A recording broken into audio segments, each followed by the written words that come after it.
प्यारे बच्चों, आज हम क्लास 10th साइंस के चैप्टर नंबर 10 प्रकाश का परावर्तन तथा अपवर्तन के कुछ अति लघु उत्तरीय महत्वपूर्ण प्रश्नों पर चर्चा करेंगे।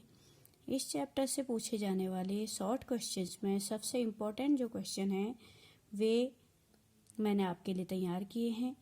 जैसे पहला क्वेश्चन है कि गोली दर्पण के लिए वस्तु, प्रतिबिंब तथा फोकस दूरियों के बीच संबंध व्यक्त कीजिए।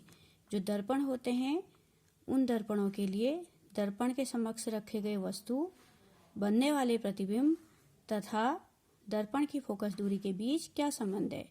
तो इसका आंसर है 1/v + 1/u = 1/f। इसको हम दर्पण सूत्र भी कहते हैं। ठीक है, तो ये दर्पण सूत्र है, यानी कि u और v और f के बीच में जो संबंध होता है वही सूत्र द्वारा व्यक्त किया जाता है। 1/v + 1/u = 1/f, जहाँ जो u है वो वस्तु की दर्पण के ध्रुव से दूरी है, v वस्तु के दर्पण के ध्रुव प्रतिबिंब की दर्पण के ध्रुव से दूरी है और f दर्पण की फोकस दूरी है। हम कोई भी दर्पण लें, उत्तल दर्पण या अवतल दर्पण, तो u क्या होगा, वस्तु की दर्पण के ध्रुव से दूरी, v होगा प्रतिबिंब की दर्पण के ध्रुव से दूरी और f होगा दर्पण की फोकस दूरी। जैसे कि ये हमने एक अवतल दर्पण लिया है, इस अवतल दर्पण के सामने हमने AB एक वस्तु रखी हुई है, तो ध्रुव P से ये हमारा ध्रुव है, यहाँ से लेके वस्तु तक की दूरी को हम U कहेंगे। ठीक है, तो ये हमारा U है, वस्तु की ध्रुव से दूरी, इसको हम इस पूरी दूरी को U कहेंगे। और जो फोकस दूरी है वस्तु की, ठीक है, वो ध्रुव से फोकस तक की दूरी होती है, उसको हम स्मॉल f कहेंगे, यानी कि फोकस दूरी कहेंगे। और जो प्रतिबिंब जहाँ पर बनेगा उसको हम ध्रुव से लेके प्रतिबिंब की दूरी को हम v कहेंगे। ठीक है, तो इस तरीके से ये संबंध है। उसके बाद अगला क्वेश्चन जो हमारा है वह है कि एक गोली दर्पण की वक्रता त्रिज्या और फोकस दूरी में संबंध ज्ञात कीजिए। एक गोली दर्पण है, उसकी वक्रता त्रिज्या और फोकस दूरी में क्या संबंध होगा। तो वक्रता त्रिज्या r = होती है 2 गुणा फोकस दूरी, यानी कि किसी भी दर्पण की वक्रता त्रिज्या r फोकस दूरी की दुगनी होती है, r = 2f, या हम इसको दूसरी तरफ से व्यक्त कर सकते हैं f = r/2।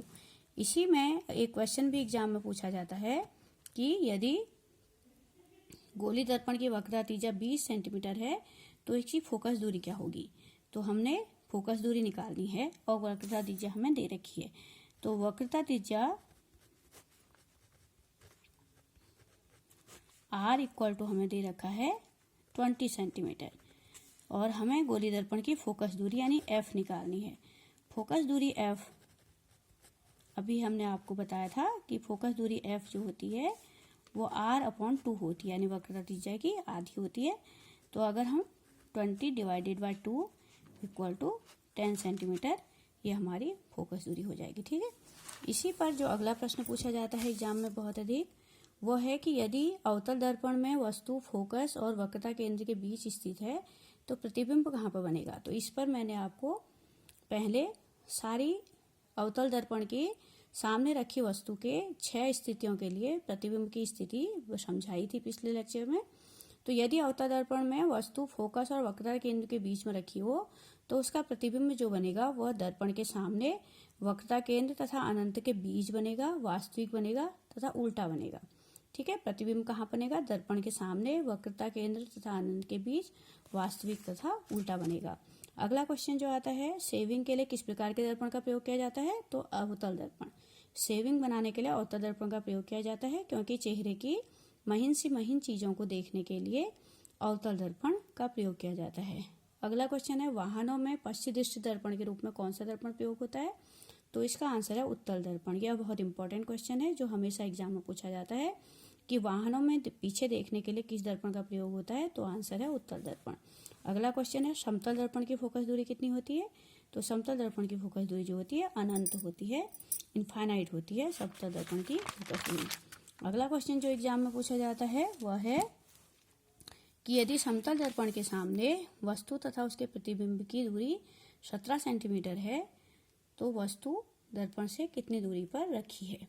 ठीक है, हमारे पास क्वेश्चन है कि किसी समतल दर्पण में वस्तु तथा उसके प्रतिबिंब के बीच की दूरी 17 सेंटीमीटर है, तो वस्तु दर्पण से कितनी दूरी पर रखी है। तो इसका आंसर होगा कि जो हमारा समतल दर्पण होता है, आपको पता है जब दर्पण के सामने आप खड़े होते हो तो आपका प्रतिबिंब दर्पण के पीछे उतनी ही दूरी पर बनता है।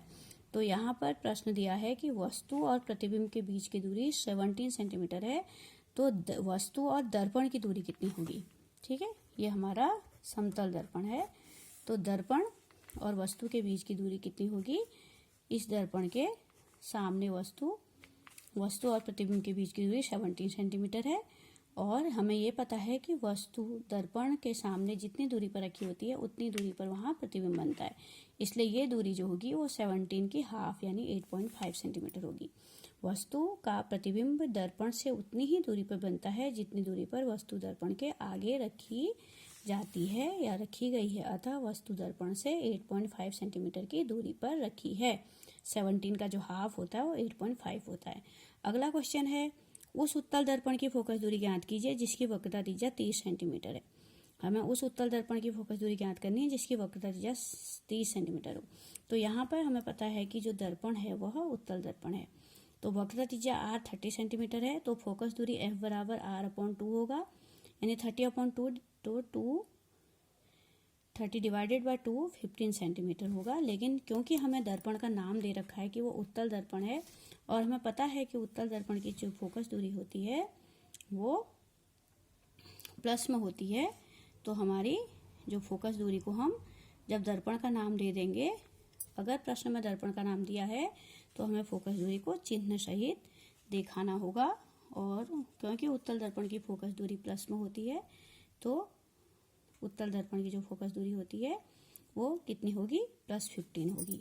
इसके बाद अगला क्वेश्चन है हमारा कि कौन सा दर्पण वस्तु का सदैव छोटा तथा आभासी प्रतिबिंब बनाता है। तो वस्तु का सदैव छोटा और आभासी प्रतिबिंब उत्तल दर्पण बनाता है, क्योंकि उत्तल दर्पण एक अपसारी दर्पण होता है और अपसारी दर्पण जो होता है वह आभासी प्रतिबिंब यहाँ पे बनाता है, किरणों को फैला देता है, इसलिए आभासी प्रतिबिंब बनता है। किरणें वास्तविक रूप से कहीं पर नहीं मिलती, इसलिए वास्तविक रूप में नहीं मिलती, तो हमें यह आभास होता है कि जैसे मानो किरणें यहाँ पर मिल रही हों। तो ऐसा किरणें वास्तविक रूप में किस में नहीं मिलती हैं, उत्तल दर्पण में नहीं मिलती हैं, इसलिए उत्तल दर्पण सदैव वस्तु का छोटा और आभासी प्रतिबिंब बनाता है। अगला क्वेश्चन है, अवतल दर्पण के 2 उपयोग बताइए। तो अवतल दर्पण गाड़ियों की हेडलाइट में प्रयोग होता है और सर्च लाइट बनाने में प्रयोग होता है।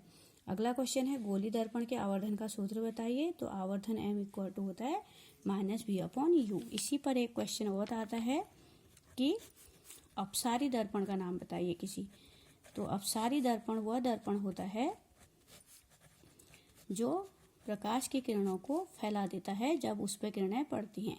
तो अपसारी दर्पण का नाम बताइए। तो अपसारी दर्पण का नाम होता है उत्तल दर्पण। उत्तल दर्पण अपने में पड़ने वाली किरणों को फैला देता है। ठीक है, तो उत्तल दर्पण एक अपसारी दर्पण है। और इसी पर एक प्रश्न ये पूछा जाता है कि एक अभिसारी दर्पण का नाम बताइए। तो अभिसारी मतलब होता है वह दर्पण जो अपने में पड़ने वाली किरणों को इकट्ठा कर देता है। तो एक अभिसारी दर्पण का नाम बताइए। एग्जाम में बहुतायत से पूछा जाने वाला एक प्रश्न है, तो इसका उत्तर है अभिसारी दर्पण का नाम है अवतल दर्पण, क्योंकि जो अवतल दर्पण होता है वो अपने में पड़ने वाली किरणों को इकट्ठा करता है। जैसे माना ये अवतल दर्पण है, आपको पता है अवतल दर्पण में उभरी हुई सतह पर पेंट होता है, और जब हम प्रकाश की किरणें समानांतर इस पे पड़ती हैं तो यह क्या करता है, सारी किरणों को एक बिंदु पर पहले इकट्ठा करता है और उसके बाद उस बिंदु से फिर किरणें बाहर को फैलती हैं। इसलिए ये दर्पण जो है वो अभिसारी दर्पण होता है, क्योंकि यह किरणों को इकट्ठा कर देता है, फोकसित कर देता है एक बिंदु पर। तो अवतल दर्पण एक अभिसारी दर्पण है और उत्तल दर्पण एक अपसारी दर्पण है। तो ये वे प्रश्न हैं जो दर्पण पर आधारित हैं और बहुत इंपॉर्टेंट हैं। अगले लेक्चर में मैं आपको लेंस पे आधारित शॉर्ट क्वेश्चन समझाऊंगी और साथ साथ में चैप्टर का भी सार समझाऊंगी।